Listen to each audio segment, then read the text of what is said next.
The galaxy held its breath the day the Xarathi Empire's war fleet tore through the void, their ships blotting out the stars above Earth. A single, chilling message echoed across every screen, every radio, every communication device humanity had: surrender or be harvested. It wasn't a request, it was a death sentence. Our defenses crumbled like paper. Missiles meant to obliterate their armada fizzled against shields forged from technology centuries ahead of ours.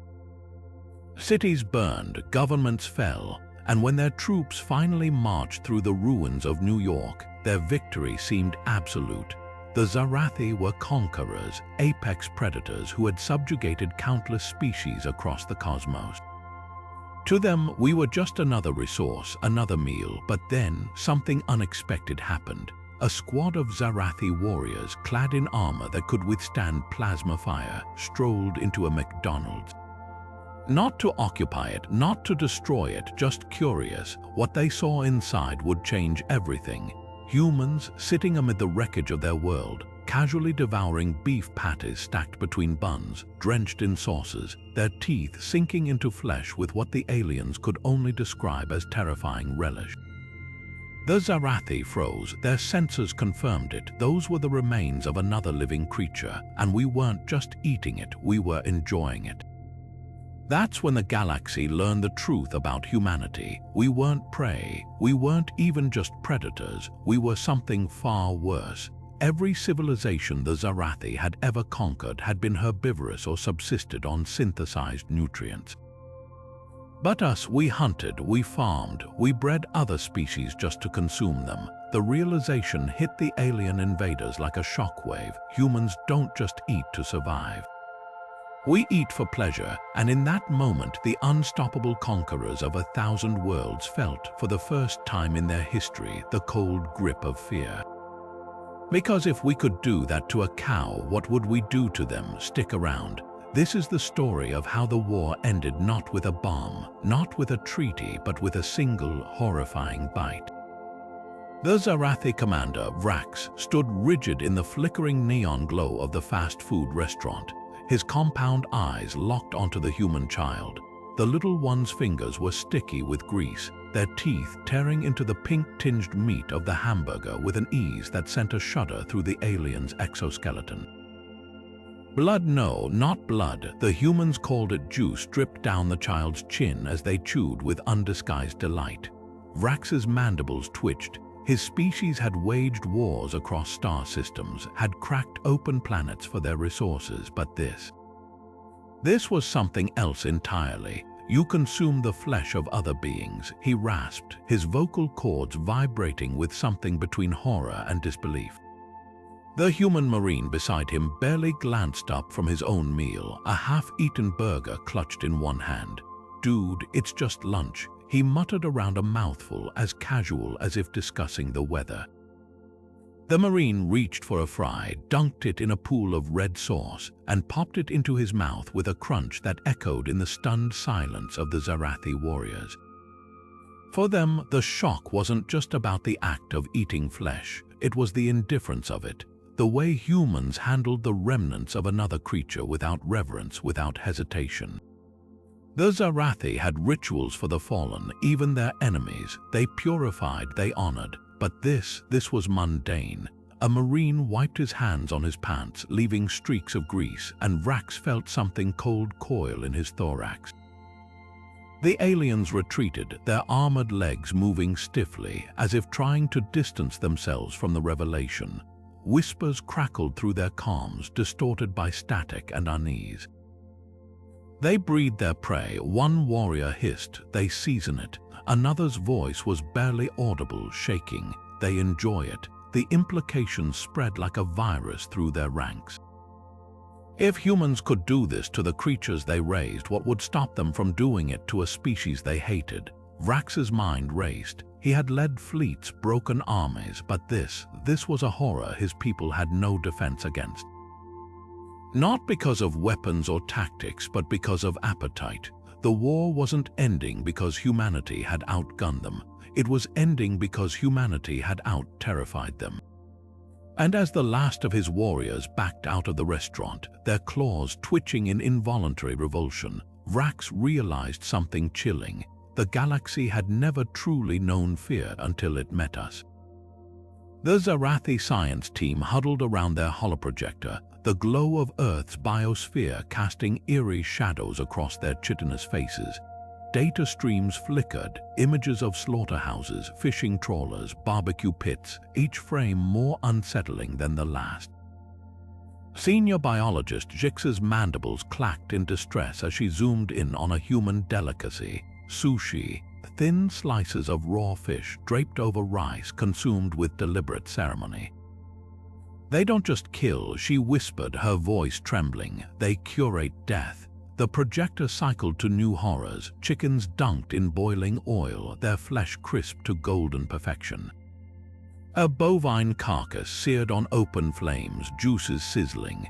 A plate of steak tartare raw meat adorned with herbs eaten with relish. The High Council's chamber, usually a bastion of cold logic, erupted into chaos. Chancellor Krell, his carapace flushed with stress pigments, slammed a claw onto the table. Explain this madness. How can a species worship consumption? The lead xenobiologist, Dr. Veln, pulled up a phylogenetic chart, Earth's food web, with humans sitting smugly at the top, arrows pointing in every direction. Predator, scavenger, omnivore, they're not just apex hunters, Veln said, voice hollow. They're opportunists, grass, fruit, fungus, and yes, flesh. They'll eat anything that won't eat them first. A stunned silence fell as the hologram displayed a human child biting into a live lobster, its shell cracking audibly.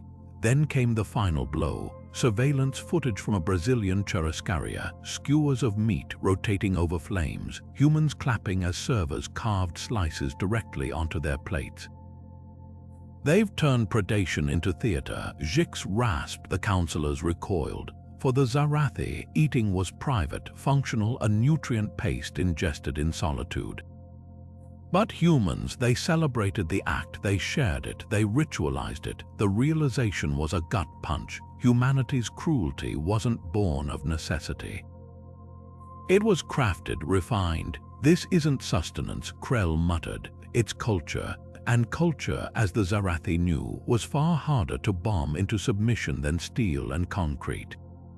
Their fleet could glass cities, but how do you wage war against a species that grills its enemies' symbols at backyard parties, that names sandwiches after battlefields? The council's debate raged for hours, but one truth became undeniable. The galaxy had misclassified humanity. We weren't just dangerous, we were deranged. And worse, we were delighted by it. The Xarathi High Command never intended for the report to leak. Classified as eyes only, a biohazard, the document should have been purged the moment their analysts finished decoding the horrific truth. But fear has a way of slipping through sealed doors. When the first transmission hit the troop carriers, the reaction was instantaneous. Soldiers who had faced plasma fire without flinching now dropped their weapons in revulsion. The report's title alone was enough to send shivers through their ranks. Comparative analysis of human consumption practices. One passage in particular spread like wildfire through the fleet's comms. The Xarathi digestive system is herbivorous by genetic imperative. It read, the clinical tone doing nothing to soften the blow. Our enzyme structures cannot process flesh without catastrophic organ rejection. Hypothesis: this biological divergence explains the human species' psychological indifference to predation.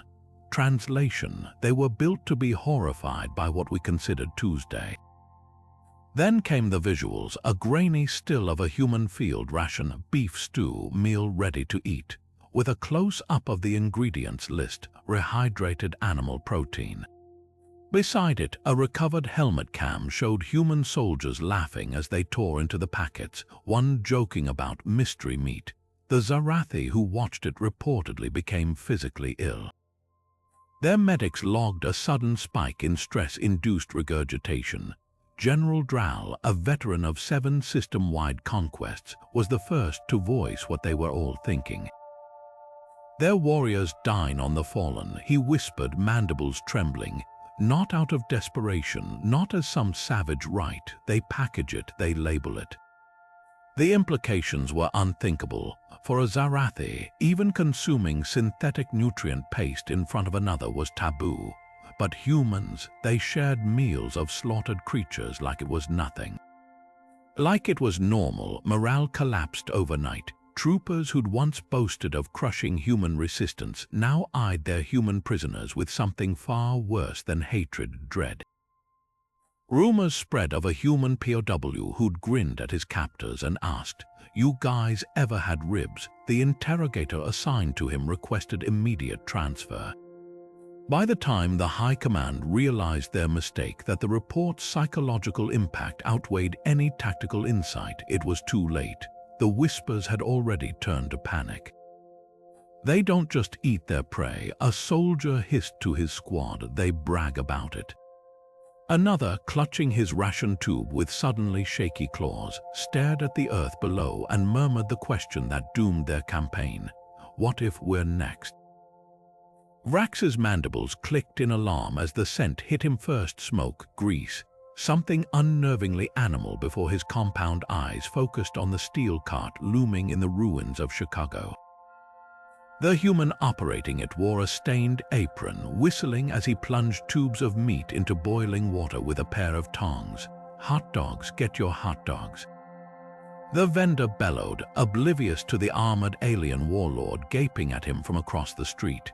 A human in a business suit strolled up, exchanged crumpled paper for one of the steaming tubes, then proceeded to drown it in yellow slime from a squeeze bottle. Vrax's grip on his pulse rifle faltered. They grind their prey into paste, he choked out, his translator struggling with the sheer wrongness of the concept. Shape it, package it. His second-in-command, Threx, staggered beside him, optics dilated in horror as another human bit into the meat tube with a snap, juices dripping onto the pavement. The vendor cheerfully called out, "Want sauerkraut with that?" And Threx's exoskeleton went rigid. Then it got worse. A nearby human chuckled, nudging his companion. "Man, I could go for some head cheese right now." Threx's antennae shot upright. "Cheese from heads," he wheezed, his respiratory vents flaring. The human's grin widened. "Oh yeah, it's delicacy. Brains, tongues, all the good stuff pressed together." Threx's legs buckled. He hit the pavement with a clatter, his biosign spiking into the red zone. The humans barely glanced over. Vrax's comms erupted with panicked chatter from his scout teams. One unit had stumbled upon a barbecue competition where humans in aprons emblazoned with Pitmaster proudly displayed racks of ribs glazed in sticky sauce. Another found a butcher shop, its windows advertising, family-owned since 1953, above trays of marinated organ meat. The Xarathi had witnessed genocide, glassed entire ecosystems, but this was industrialized consumption, a species that didn't just eat its enemies but commodified them. Vrax's claws trembled as he issued the order, "Fall back." Now, his warriors didn't argue. They'd seen humans turn warfare into sport, but this was something deeper, something ancestral, a hunger so ingrained, so creative, it had spawned entire industries of slaughter. As the dropships lifted off, one grunt muttered what they were all thinking. "Do you think they've already named a dish after us?" The silence that followed was louder than any explosion. The United Nations banquet hall glittered under crystal chandeliers, a tableau of human diplomacy at its finest, white tablecloths, gleaming silverware, and at the center of it all, a 200-pound prime rib roasting on a silver platter, its crusted surface crackling with herbs. Ambassador Krell of the Xarathi delegation froze mid-step, his antennae twitching at the scent of seared flesh permeating the air. His escort, a human aide, beamed. "Our chefs prepared something special for you," she said, guiding him toward the head table where diplomats were already raising glasses of red wine, another human indulgence that smelled disturbingly like oxidized blood. Krell's mandibles clamped shut as a chef plunged a carving knife into the rib roast, juices pooling like a sacrificial offering. "Medium rare," the chef announced proudly, presenting the first slice to the Xarathi ambassador. The meat trembled on the fork, still pink inside, and Krell's digestive sphincters convulsed. Across the table, the Russian delegate leaned in, swirling his wine. "In Siberia, we eat this with horseradish, burns like polar wind." He laughed, clapping Krell on the back as if sharing a joke, not a biological atrocity. Then came the sauces, tiny boats of gravy, mustard, something called au jus, each one a blasphemy. The British ambassador dabbed his meat in mint jelly, and Krell's translator stuttered, trying to explain fruit paired with muscle tissue. "You honor your prey by seasoning it," Krell rasped, claws retracting involuntarily as the American senator to his left soared into his portion with gusto. "Honor hell, we marinate it for days," the senator chuckled, spearing a bite. "Wait till you try barbecue." A holo camera panned to the dessert table, a chocolate cake shaped like Earth, dotted with edible warships. Krell's second-in-command, Jix, made a sound like a malfunctioning airlock when a human server whispered, "The sprinkles are crushed candy asteroids." By the time the coffee arrived, Ethiopian, full-bodied notes of blueberry. The Xarathi delegation was huddled in a corner, their exoskeletons flushed with stress pigments.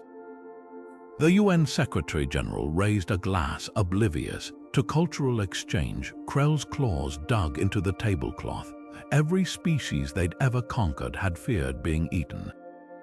But humanity, they'd built civilization around it. The dessert forks clinking against porcelain weren't just utensils. They were evidence, proof that humans didn't just consume, they savored. And as Krell watched a French diplomat lick béarnaise sauce off his knife, he realized with dawning horror, the galaxy's most terrifying predators didn't waste their enemies.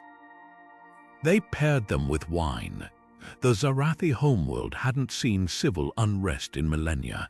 Their empire was built on unity, on the quiet efficiency of conquest until the feeds went live. Someone, somewhere in the fleet, had leaked uncensored footage of a Maryland crab feast. The images spread like a virus, humans in plastic bibs, wielding mallets, cracking open carapaces with glee, sucking meat from the limbs with obscene squelching sounds. The reaction was instantaneous. Cities that had never known protest erupted in riots. Crowds flooded the capital's bioglass streets, their exoskeletons flushed with revulsion. "They boiled them alive," shrieked a news anchor, her vocal sac vibrating with hysteria as the holoscreen replayed a pot of lobsters, their antennae twitching in rolling water. The Empire's youth, raised on tales of Xarathi supremacy, now marched under hastily painted banners. Let them keep their planet. A teenage dissident, her carapace still soft from molting, climbed onto a nutrient dispenser and roared into a megaphone. "You think we're the apex species?" They dunked their prey in melted butter. The crowd's answering wail echoed through the spires. Back on Earth, oblivious humans fueled the chaos. A viral video from Louisiana showed a crawfish boil the size of a small spacecraft. Thousands of tiny crustaceans piled high on newspaper while humans drank beer and peeled them apart like festival treats. The Xarathi Science Council analyzed the footage frame by frame, their horror mounting. "Note the technique," hissed a xenobiologist, zooming in on a human's fingers pinching a tail, twisting to separate flesh from exoskeleton with practiced ease. This isn't hunger, this is tradition. By the time the clips reached the Imperial Senate, the damage was irreparable. Legislators slammed their thoracic plates against podiums, demanding immediate withdrawal. They have festivals for this. One screeched, projecting images of a Japanese pufferfish chef delicately slicing lethal flesh into translucent strips. Another played footage of a Texas barbecue pitmaster injecting marinade into a whole hog with a steel syringe. The chamber dissolved into pandemonium when someone queued up oysters slurped raw, still moving. The emperor himself, a being so ancient his carapace had begun to fossilize, watched in silence as his advisors presented the final nail, a human child at a county fair, giggling as she bit the head off a chocolate-covered cricket. The old ruler's mandibles trembled. "We thought we were predators," he whispered, "but they play with their food." That night, the evacuation orders went out. Not because humanity had won, but because the galaxy finally understood we didn't just eat, we invented new ways to enjoy it. The silence in the Xarathi High Council chamber was so absolute, you could hear the hum of the holographic projectors cycling through emergency protocols. Dr. Elena Ruiz adjusted her glasses with one hand, the other resting casually on her datapad as if she'd just commented on the weather, not dropped a biological bombshell. The alien dignitaries stared, their compound eyes reflecting the sterile blue light of the chamber, their mandibles slack with disbelief. Delicious, the word hung in the air like a death sentence.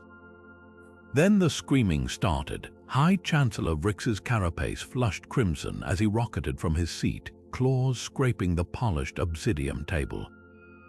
"This is outrage," he shrieked, his translator glitching under the strain of his fury.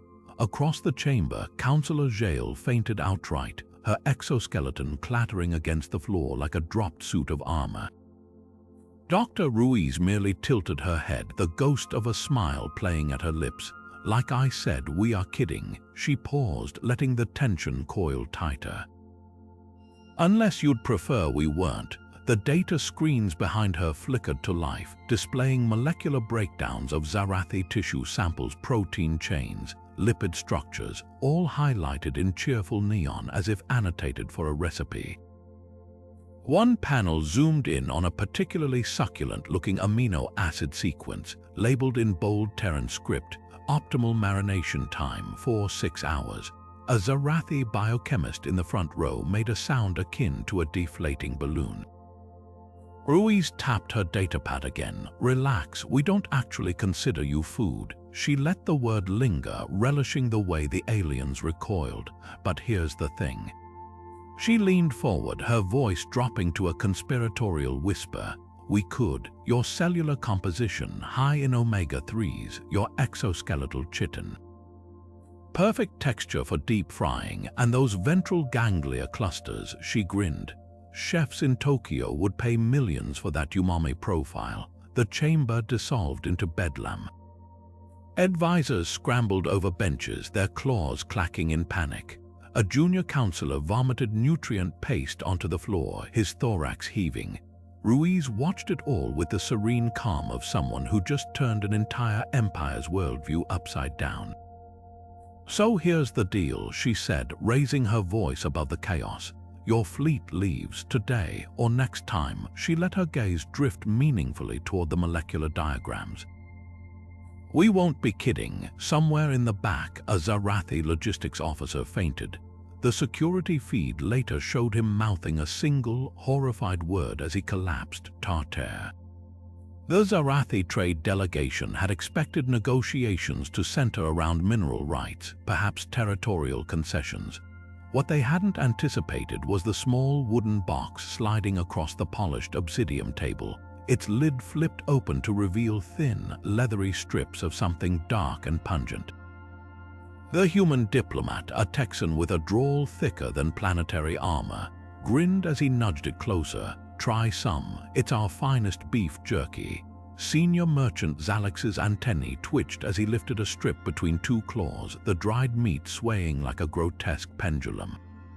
His olfactory sensors screamed. This was a living being, he whispered, his vocal sac pulsing with revulsion. The Texan chuckled, popping another piece into his mouth with an audible crunch. "Damn right, aged, spiced, and dried to perfection. Y'all are missing out." Across the table, the other Xarathi recoiled as if the box contained live plasma. One junior negotiator fumbled his datapad, his mandibles clicking wildly. "You preserve your prey like rations." The human's grin widened. "Nah, partner.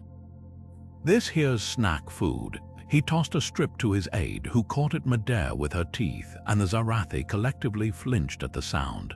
The way her molars tore into the fibrous meat with practiced ease. Then came the kicker. We got varieties too, the Texan added, pulling out smaller pouches labeled teriyaki and ghost pepper. Zalex's grip on the jerky slackened. "You'll flavor the remains." His voice cracked, the human shrugged. "Life's too short for bland food." A beat passed. Then, with trembling claws, Zalex shoved the entire box back across the table and keyed an emergency broadcast to the fleet. "Propose immediate non-aggression pact," he hissed into his comms. "Terms, they keep their cuisine to themselves." The Texan sighed, tucking the jerky back into his coat. "Pity, we were gonna offer the biltong next." The Xarathi didn't stick around to ask what that was. Some horrors were better left unexplored. The Xarathi Intelligence Division had trained for every conceivable scenario, hacking mainframes, decoding war plans, blending into crowds. But nothing in their extensive preparation could have readied them for the horrors of meat aisle espionage. Agent Crix, his carapace disguised under a holographic human facade, crept through the back door of Hal's Quality Meats. His mission clear: gather intel on humanity's protein processing. The scent hit him first: iron, fat, something primal before his optics adjusted to the fluorescent glare. Behind the counter, a burly human in a blood-streaked apron swung a cleaver down with a wet thunk, severing a pig's femur with surgical precision. Crix's mandibles locked in mute horror as the butcher whistled, flipping the cleaver midair before bringing it down again, crunching through cartilage. A teenage apprentice nearby fed slabs of crimson muscle into a grinder, the machine spitting out spirals of pink paste with a sound like screaming. Then came the display case. Crix's respiratory vents flared shut, racks of ribs, their curvature too reminiscent of Xarathi thoracic plating, tenderloins stacked like fuel rods.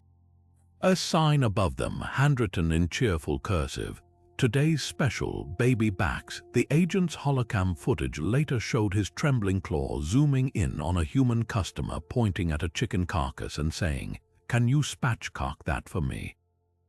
As casually as one might order a coffee, Crix lasted 17 seconds before his nerve broke. He fled, his disguise flickering as he crashed through the swinging doors, his emergency transmission screeching across the Xarathi comms. They dismember with tools. Specialized tools. Back on the flagship, the culinary corps reacted with panic. Scrolls of recovered human recipes, bone-in-rib roast, sweetbreads a la king, were ejected into the ship's incinerator.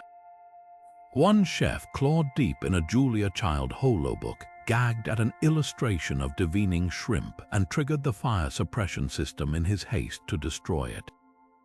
By dawn, the entire fleet's mess halls were serving unflavored nutrient gel cold. No one dared ask for seasoning, not after the butchery reports, not after seeing what humans did to herbs. The footage hit the galactic networks like a supernova, 60 seconds of pure, unadulterated horror set to upbeat carnival music. A human, his face smeared with orange sauce, grinning like a maniac as he demolished his 50th chicken wing in 4 minutes flat. Bones snapped between his teeth, cartilage vanished down his gullet. The Xarathi Science Corps analyzed the video frame by frame, their sensors confirming the impossible: no chewing.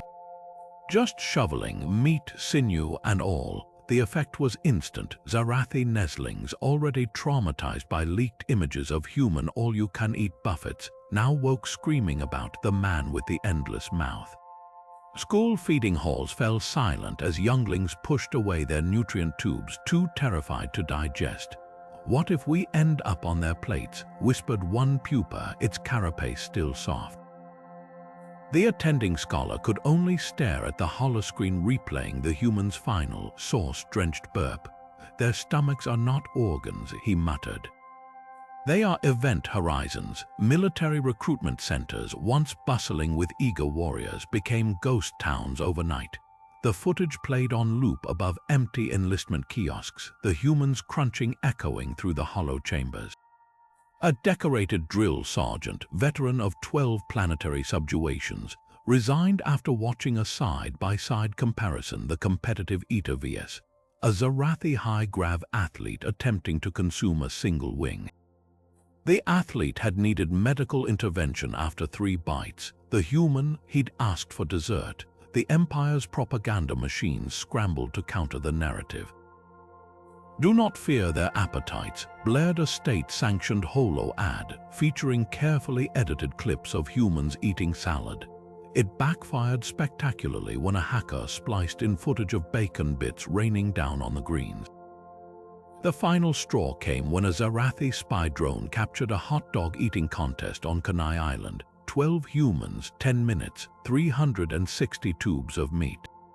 The live feed cut out after contestant number 7 vomited and kept going.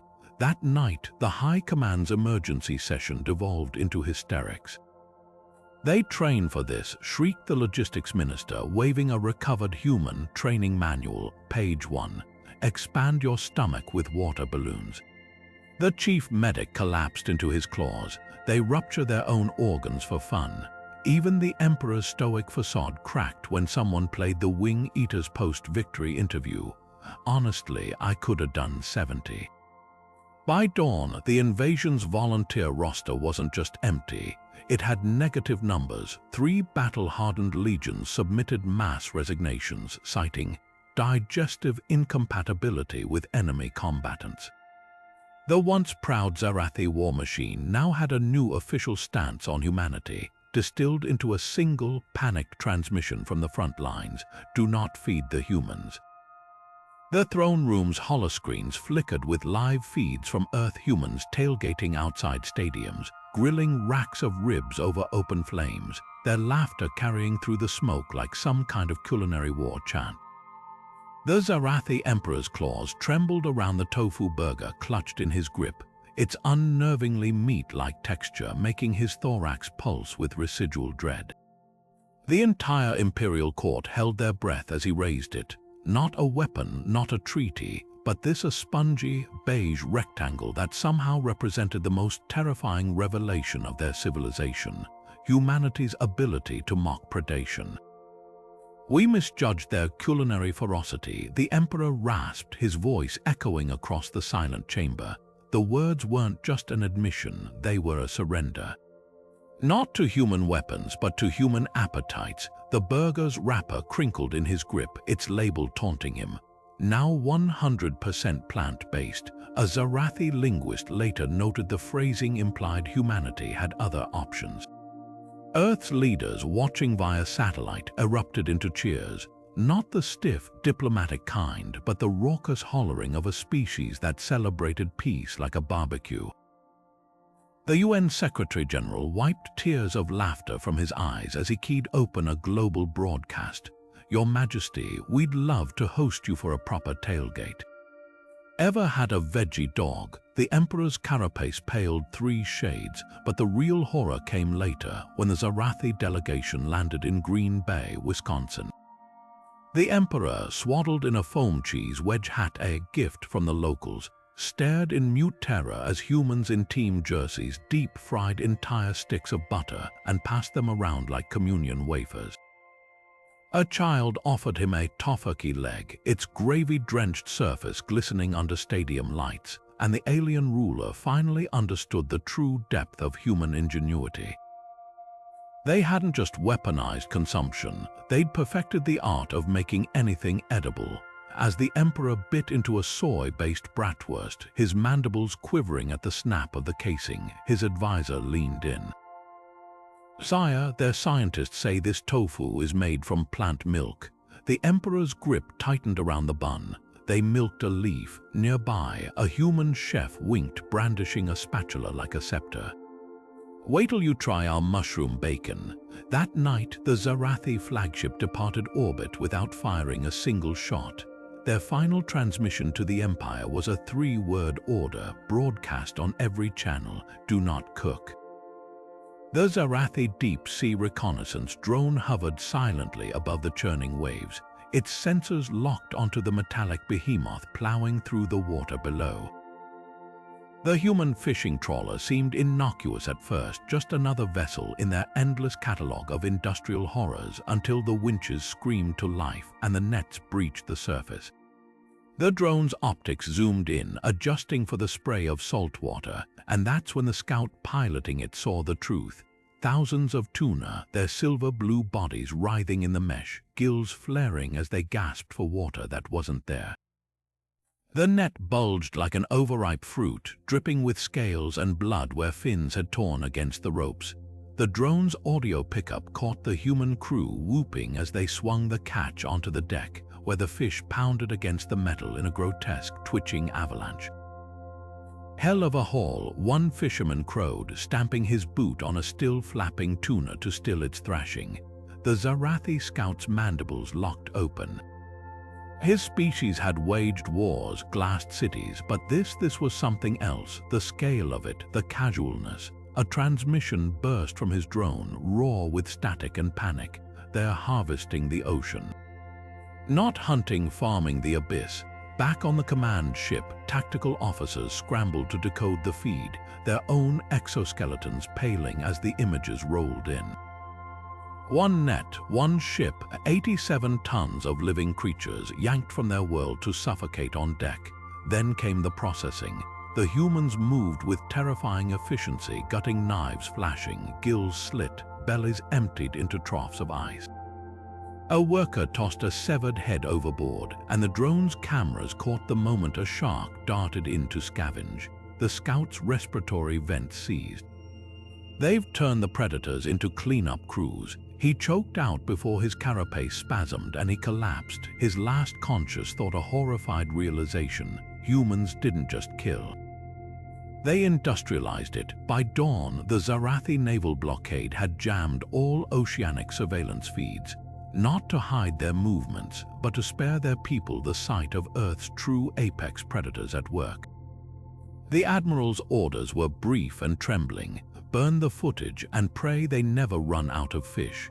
The Xarathi delegation's shuttle touched down in a cloud of dust, their armored boots sinking into the soft earth of a sprawling Texas cattle ranch. The air reeked of hay, manure, and something else, something metallic.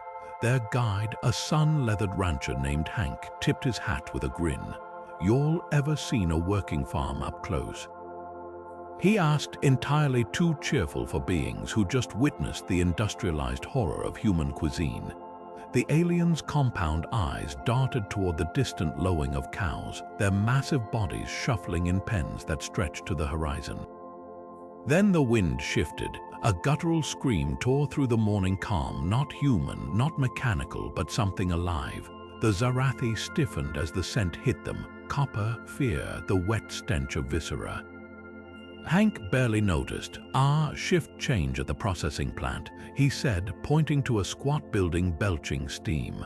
"Want a tour?" Before they could refuse, he was striding toward it, boots kicking up dust. The delegation followed, their claws twitching. Inside, the noise was deafening hydraulic hisses, the thunk of cleavers, conveyor belts groaning under the weight of carcasses. A worker in a rubber apron yanked a lever, and a steel hook descended, impaling a cow's hindquarters with a squelch. The creature, still blinking, was hoisted upside down, its throat slit in one practiced motion. Blood rained into a grate as its legs kicked in futile protest. Senior diplomat Vex's vocal sac ruptured. He vomited nutrient paste onto the concrete, his thorax heaving. "You breed them," he gasped, just to. Hank wiped his hands on his jeans, nodding. "Yup, grass-fed, grain-finished, best damn beef in the state." He pulled a patty from a nearby cooler, its raw surface glistening under fluorescent lights. "Want a burger? We can grill it fresh." The Xarathi didn't answer. They were already sprinting for the shuttle, their comms screeching with one word, repeated like a mantra: "Evac." "Evac, evac." Behind them, Hank shrugged and tossed the patty onto a grill. It sizzled a sound that would haunt the aliens' nightmares for decades. "Picky eaters," he muttered, flipping it with a spatula as their ship rocketed into the sky. The Xarathi survey team had intended to study human infrastructure from orbit, not plummet straight into the heart of Ohio during what locals called Turkey Day. Their ship's malfunctioning warp drive deposited them directly above a Walmart parking lot, where the scent of roasting flesh hit the cockpit like a biological strike. Commander Jerix's antennae twitched violently as the air recyclers pumped in the aroma of millions of birds basking in their own juices. By the void, he choked out. It smells like the universe's oven is set to genocide. Their escape pod crash landed in a suburban backyard, just as the Smith family was carving into a 20-pound golden brown turkey. The aliens burst through the splintered door, pulse rifles raised only to freeze at the sight of the ceremonial dismemberment underway. Little Timmy Smith, still clutching a drumstick slick with gravy, waved cheerfully. "Want some?" Xarathi anthropologist Dr. Vessa's vocal sac ruptured. "Observe the ritual," she screeched, her holopad frantically recording the scene. Humans passing platters of sliced muscle tissue, drizzling it with blood-red cranberry gel, stacking bones into sacrificial piles. They've systematized carnage into holiday tradition. Behind her, a warrior wretched as Grandma Smith spooned stuffing, its bread soaked in animal fat. Back into the hollowed-out carcass, the humans, utterly oblivious, shoved a heaping plate toward their uninvited guests. "We've got dark meat, white meat, and giblet gravy," beamed Mr. Smith, wielding a carving fork like a scepter.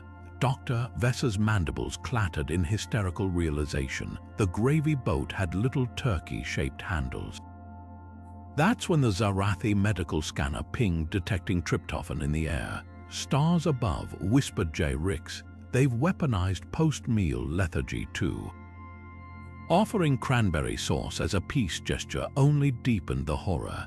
"You preserve berries in sugar to pair with murdered fowl," Dr. Vessa wailed, her claws shaking around the gelid mound quivering on her plate. A neighbor's laugh cut through the tension. "Wait till Christmas, we do this with ham." Across the galaxy, the Xarathi fleet received their distress beacon alongside a single attachment, a slow-motion vid of Grandpa Smith sucking meat from a wishbone. The evacuation order came within minutes. The Xarathi Xenobiology Division prided itself on meticulous research until the day they attempted to recreate bacon. The report began with clinical detachment. Human snack specimen BACON acquired for replication study. Initial analysis suggests cured porcine striated muscle tissue preserved via salt and smoke exposure. Their confidence was palpable. How hard could it be? The lab technicians assembled the components with precision. Synthesized protein matrices, liquid smoke, sodium nitrate. The first sizzle in the pan sent a wave of something through the ventilation system. Senior researcher Jix's antennae stiffened. "The odor profile is aggressive," she noted, her compound eyes watering. Then the smoke hit. Alarms wailed as the stench, thick, greasy, meaty in a way that bypassed logic and went straight to primal terror, flooded the corridors. Xarathi scientists stumbled over each other, their respiratory vents slamming shut in reflexive panic. One intern collapsed mid-sprint, his exoskeleton flushing green as he gagged. "It burns," he screeched, clawing at his olfactory receptors. The emergency containment team arrived in full hazard suits, their scanners blinking red at the airborne particles. "By the void, it's adhering to the walls," barked the lead officer, watching in horror as the fatty residue coated every surface in a glossy, aromatic film. The lab's AI, programmed for calm under pressure, issued its first ever emotional alert. "Evacuate, evacuate, the smell is alive." When Earth's scientific delegation received the incident report, Dr. Elena Ruiz had to muffle her laughter in her sleeve. The Xarathi had included spectrographs of the fumes, labeled with trembling annotations. Volatile compounds mimic predator warning pheromones in 16 known prey species. A footnote added, "Human subjects report pleasure upon exposure, hypothesis neurological corruption." Ruiz took a slow, deliberate bite of her tea before keying her response. Pro tip: next time try turkey bacon. The Xarathi's reply was immediate and permanently archived under bioweapon research. The documentary flickered across millions of Xarathi holoscreens, a sweeping shot of the African savanna, golden grass rippling under a setting sun. The narrator's voice boomed with reverence. The lion, apex predator, king of beasts. Then came the hunt. The big cat's muscles coiled, a blur of tawny fur as it slammed into a gazelle, jaws clamping around the fleeing creature's throat. The camera lingered as the life drained from its prey's eyes, the lion's muzzle stained crimson. The Xarathi public lost it. Nest complexes echoed with the sounds of horrified clicking as entire families recoiled from their screens. They idolized this, shrieked a matriarch in the capital, her thoracic plates vibrating with outrage. Across the empire, social feeds erupted with footage of human children pressed against zoo glass, giggling as tigers tore into slabs of raw meat. They bring their young to witness slaughter. By midnight, the Imperial Senate servers crashed under the weight of panicked petitions. Ban the safari parks. Demanded one. Outlaw all depictions of predatory glorification. Begged another.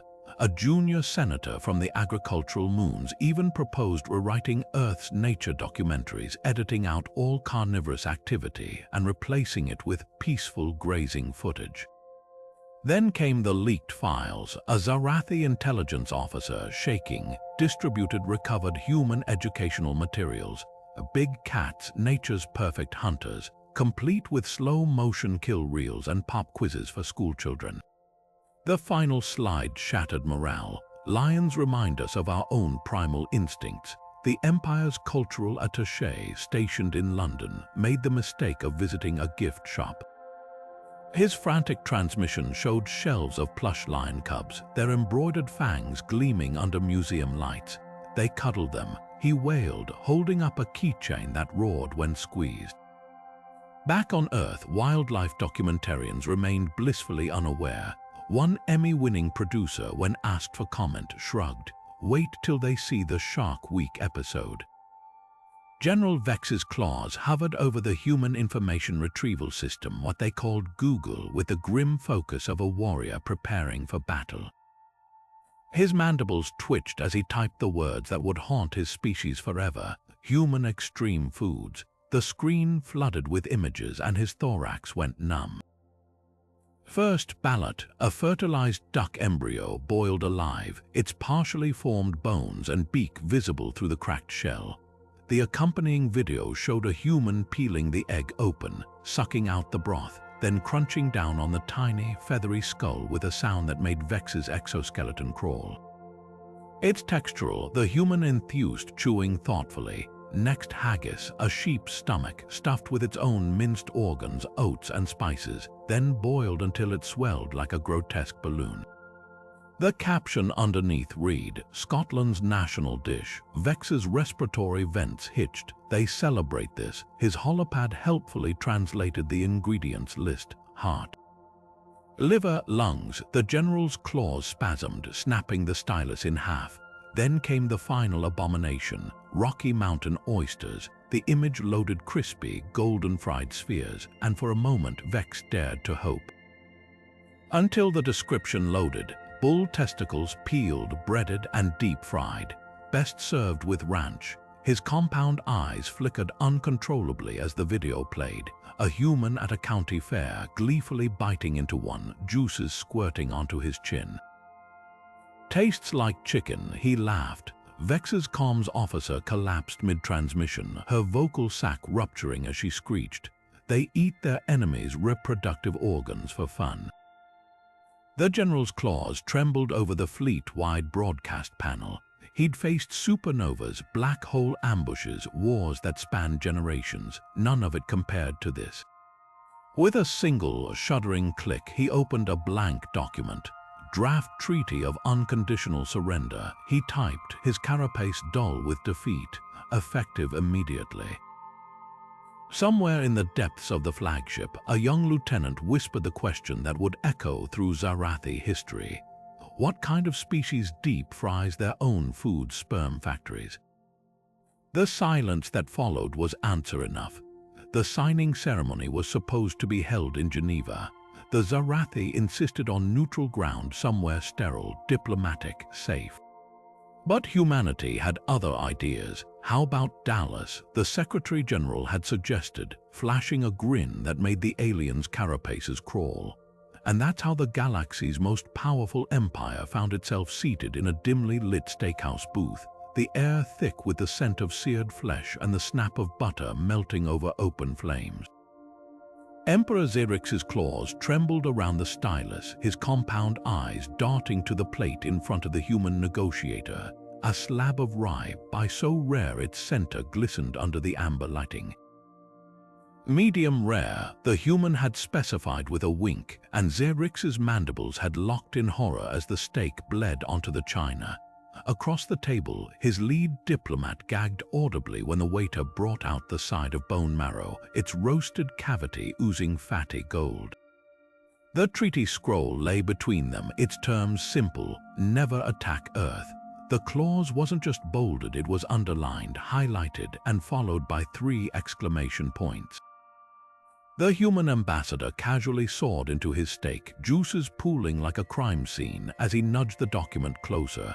"Take your time," he said, mouth half full. Behind him, a sous chef torched a rack of lamb with a blowtorch, the flames casting hellish shadows. Xerxes' claws slipped on the stylus. "Why you enjoy this?" he whispered, not a question but a horrified realization. The human shrugged, swirling a wedge of baked potato in sour cream.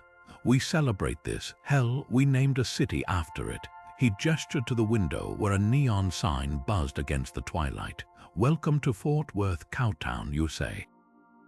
The Xarathi emperor's carapace paled to the color of curdled milk. With a shuddering breath, he scrawled his name barely legible, then shoved the scroll away like it burned. "Just go," he pleaded, covering his optics as the human reached for the eau jus. The table erupted in cheers, someone popped champagne, and in the chaos, a waiter leaned in with a dessert menu. Y'all saved room for chocolate-covered bacon. The Xarathi delegation didn't just leave, they fled. Their shuttle tore through the atmosphere fast enough to leave scorch marks, their final transmission a single, garbled shriek. They brand their food with location tags. Back in the steakhouse, the Secretary General licked sauce from his fingers and keyed an all-points bulletin to Earth's defense forces. "Stand down, boys." Dinners served. The Xarathi education system had always prided itself on scientific rigor until the day human dietary studies became mandatory curriculum. Nest School holograms now flicker with censored footage from Earth, blurred around the edges where too much detail might traumatize younglings.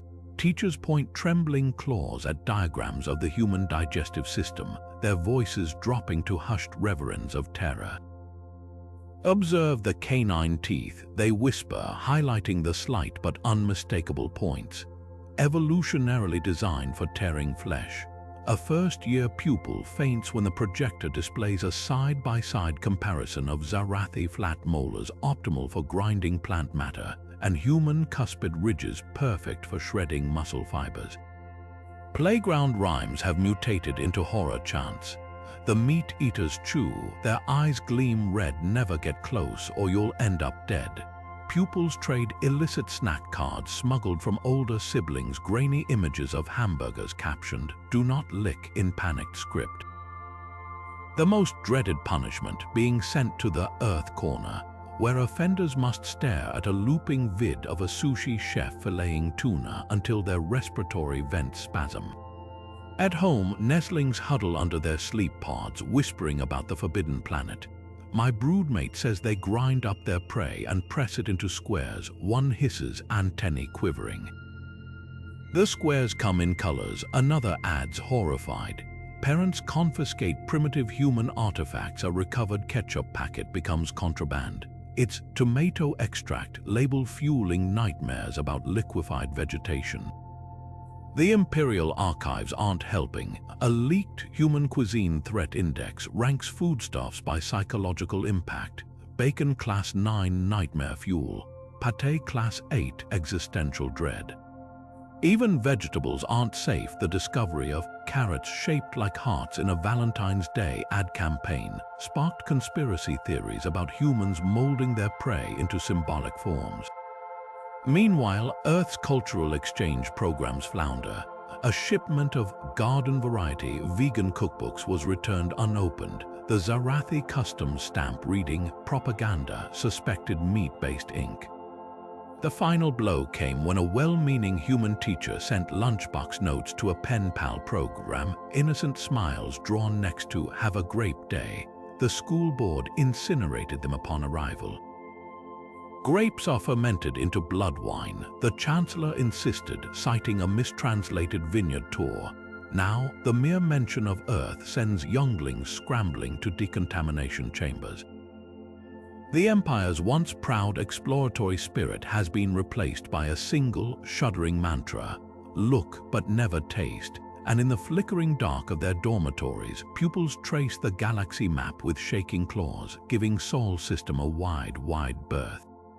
Yet sometimes, in the quietest hour of the sleep cycle, a daring student might sneak a forbidden question into the learning terminal. Do humans really put pineapple on their prey? The screen always flashes red before they can see the answer. The Xarathi Imperial Palace had never seen such elegance or such terror. Celebrity chef Antoine Morau arrived on Xarathi Prime with a full culinary entourage, his mission simple: showcase humanity's gentler cuisine through a lavish vegetarian banquet. The imperial kitchens gleamed with alien stainless steel as his team unpacked Earth's finest truffle oil, heirloom tomatoes, artisanal vegetable stock. The emperor himself, draped in ceremonial silk, watched as Morau charmed the room with tales of farm-to-table ethics. No animals harmed, he proclaimed, whisking a velouté with theatrical flair. Then the first tureen reached the high table. The Xarathi ambassador's proboscis barely touched the soup before his thorax spasmed. His vocal sac inflated like a balloon, emitting a sound halfway between a foghorn and a dying reactor. "This is flesh," he shrieked, flinging the spoon across the chamber. Morau blinked, wiping his hands on an apron embroidered with "Kiss the Cook." Impossible. "It's vegetable broth." Silence. Then the imperial chemist's analyzer beeped. The hologram flashed red, projecting molecular breakdowns in accusatory glyphs. Detected: avian collagen, boiled bone particulate myoglobin. The emperor's claws punctured the armrests of his throne. "You fed us liquefied bird," he whispered, his voice vibrating with existential dread. Morau paled, suddenly recalling the emergency backup stock his sous chef had grabbed during the warp-speed turbulence. Within hours, the scandal had a name: Le Bout Elongate. Xarathi newsfeeds looped footage of the Imperial Guard hosing down the banquet hall, their bio-scrubbing foams bubbling over discarded bread rolls. The temple caste declared the palace defiled and demanded a 3-month spiritual detox. Meanwhile, Earth's diplomatic corps scrambled, flooding the airwaves with groveling holograms. The German chancellor needing pretzel dough vegan certified, the Dalai Lama personally blessing a crate of quinoa. But the real damage was cultural. Xarathi children, once merely fearful of human cuisine, now recoiled at all Earth liquids. A single drop of spilled apple juice in a classroom triggered mass evacuations, with instructors screaming possible broth infiltration. Black market traders got rich selling Xenopure water filters guaranteed to block Terran meat molecules. Back in Paris, Morau's Michelin stars dangled by a thread. His tearful press conference, "I mistook fond de volaille for fond de légumes," did little to calm the galaxy. The final blow came when a Xarathi meme went viral. A photoshopped image of the chef wielding a ladle over the emperor's head, captioned, "Human Vegetarian Starter Pack." Earth State Department resorted to desperate measures. They sent the vegan Avengers, a squad of plant-based activists armed with seed bombs and kale smoothies, to rebuild trust. Their first peace offering, a certified broth-free gazpacho served in transparent cups. The Xarathi still demanded a live spectrometer scan before sipping.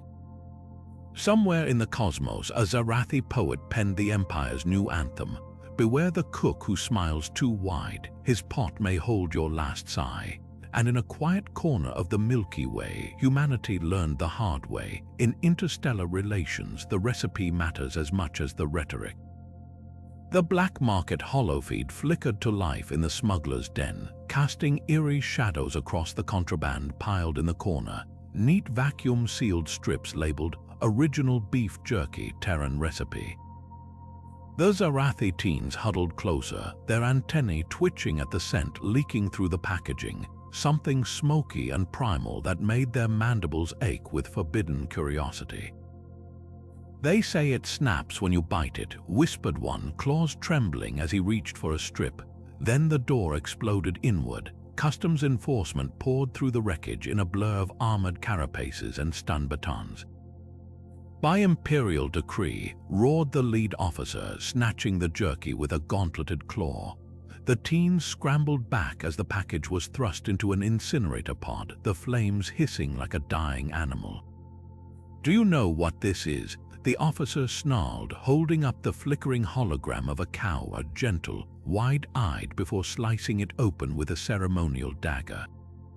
The image dissolved into the fire, replaced by a human butcher's grinning face, his cleaver glinting. Outside the den, a temple elder stood atop a hover pulpit, his robes billowing as he brandished a charred strip of jerky like a cursed relic. "These things are soul anchors," he thundered to the crowd, their exoskeletons flushing with horror. "One bite, and the humans own your essence. Their teeth marks linger in the afterlife." A teen in the back scoffed, until the elder unspooled a recovered human advertisement, showing a cowboy winking beside the words, "Taste the legend." The crowd's gasp was louder than the incinerator's roar. By dawn, the scandal had a name: the jerky heresy. Schools installed protein scanners to sniff out smuggled meat. Parents tested their offspring's breath for Terran umami traces, and in the capital, the Imperial Chemist's Lab published a frantic bulletin. Jerky contains liquid smoke, a substance humans bottle like perfume. The report's cover image, a human child gnawing jerky while petting a live cow, sparked riots outside every spaceport, yet in the shadows the demand grew. A daring few whispered of the texture, the salt, the way it made their thorax hum with something darker than hunger. One rebel, his claws scorched from snatching a strip from the flames, would later scribble in his journal, "The humans don't just eat flesh. They preserve its screams." His words were found clutched in his grip along with a single, half-melted bite mark. The Xarathi homeworld had never seen such fanfare for a delivery of freeze-dried vegetables. When Earth's first humanitarian convoy breached the atmosphere, trailing banners that read, "Galactic Solidarity, Vegan Aid for Our Friends," the starving colonies erupted in what could only be described as religious euphoria. Elders sank to their knees in the dust, their claws clutching ration pouches of lentils and quinoa like sacred talismans. Newsfeeds across the empire blared footage of gaunt survivors weeping as they sipped reconstituted almond milk, their mandibles trembling with reverence. "They showed mercy," sobbed a mother on live holostream, cradling a tube of Terran hummus chickpea edition. Back on Earth, the UN's diplomatic corps maintained solemn expressions during press conferences, nodding gravely as they described cross-species empathy in action. What they didn't broadcast were the clandestine memos circulating in military cafeterias. Day 37 of kale rations, scrawled one Marine on a napkin next to a crudely drawn Xarathi weeping over a spoonful of chia pudding. "These poor bastards think we're nice." The Pentagon's lunchroom walls were papered with recovery drone footage, aliens hugging sacks of nutritional yeast like plush toys. The irony wasn't lost on the culinary underground. Michelin-starred chefs forced into vegan diplomacy duty smuggled contraband bacon into orbit, snickering as they labeled it, "Textured soy protein do not scan." A rogue YouTube chef even live-streamed a parody Xarathi feast prep video, garnishing tofu steaks with tears of gratitude olive oil while his crew howled with laughter. But the real punchline came when Xarathi scientists ran a nutrient absorption study on the aid packages. Their findings: humans had under-seasoned the meals on purpose. They could have made it palatable, whispered a horrified nutritionist staring at the blandness metrics. They chose not to. The revelation sparked conspiracy theories. Was it a psychological tactic? A test of endurance, or worse, were humans amused by their suffering? The truth was simpler. As one UN logistics officer confided to his buddy over a real lunch of pulled pork sliders, "You think we're eating that kale crap? Hell no, that's what budget cuts are for." Meanwhile, on Xarathi Prime, children licked the last dust of plant-based cheese alternative #3 from their claws and prayed to the stars that Earth might one day send anything with flavor. The galaxy would never know about the crates of hot sauce accidentally left on the loading docks, or the single scribbled note tucked between them for emergencies. P.S. Don't tell your priests. The excavation site on Xarathi Prime was supposed to be routine, a survey of post-war settlements near the old neutral zone. But when the sonic drills hit a strange, rusted structure buried beneath 20 layers of sediment, the entire archaeology team froze. Their scanners pulsed with warnings, detecting high concentrations of lipids, sodium chloride, and partially hydrogenated oils. Senior researcher Vix's mandibles trembled as she brushed dust from a faded glyph, its crimson and gold barely visible under centuries of grime. "By the void," she whispered. "It's one of their temples." The dig team worked in horrified silence, uncovering relic after relic. Fossilized French fry shafts, their once golden sheen now dull as bone. A brittle paper cup, its emblem still proclaiming super size in a long-dead human dialect. The worst was the meat shrine, a cracked steel surface pitted with ancient grease, its grooves still reeking of animal fat despite the millennia. "They ritualized consumption here," Vix muttered, her holopad translating a half-melted menu board. "See, millions served." A junior archaeologist retched into his excavation pit. News of the discovery spread faster than a solar flare. By nightfall, the Intergalactic Heritage Council had cordoned off the site, declaring it a monument to barbarism. Tourists arrived in hushed shuttles, their exoskeletons flushed with morbid curiosity. A Xarathi mother clutched her nestlings close as they peered through the reinforced viewing glass at the sacrificial counter, where humans once exchanged currency for flesh. "They called this happy," the tour guide intoned, pointing to a mural of a grinning clown. The children's whimpers echoed through the ruin. Back on Earth, historians scrambled to explain. "It was just fast food," protested one, waving a recovered Big Mac schematic. The Xarathi press dubbed it the McMassacre Archive. Scholarly debates raged. Was this a place of worship? A commissary for warriors, the discovery of a plastic toy in the rubble only deepened the horror.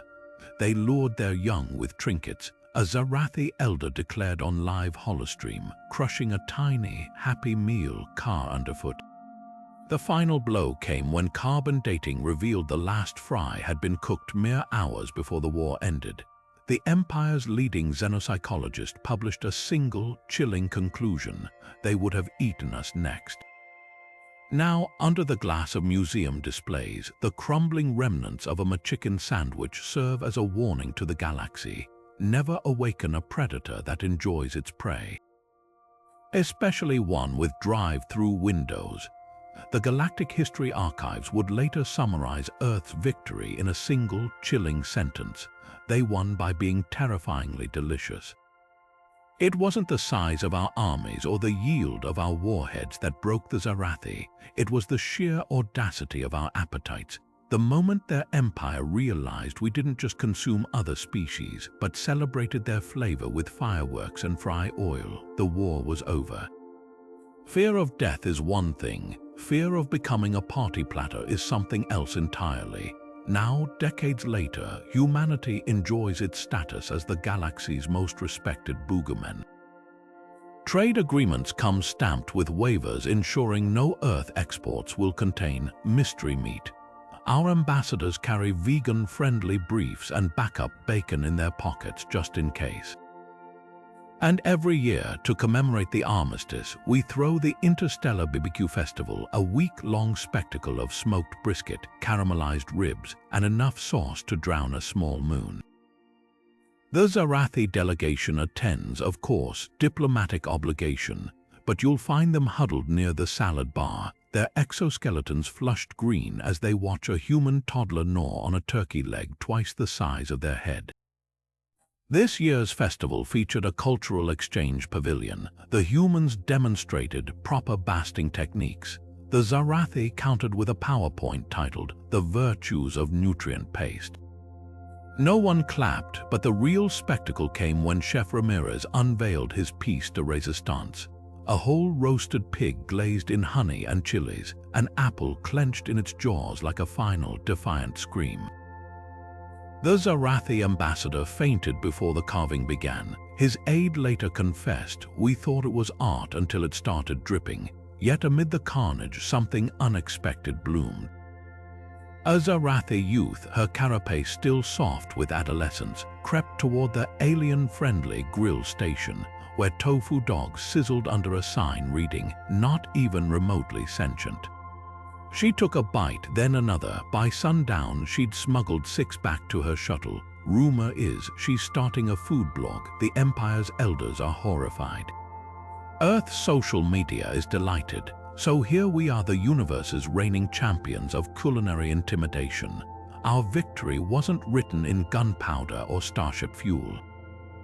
It was written in grease-stained napkins and the hollow clatter of clean-picked bones.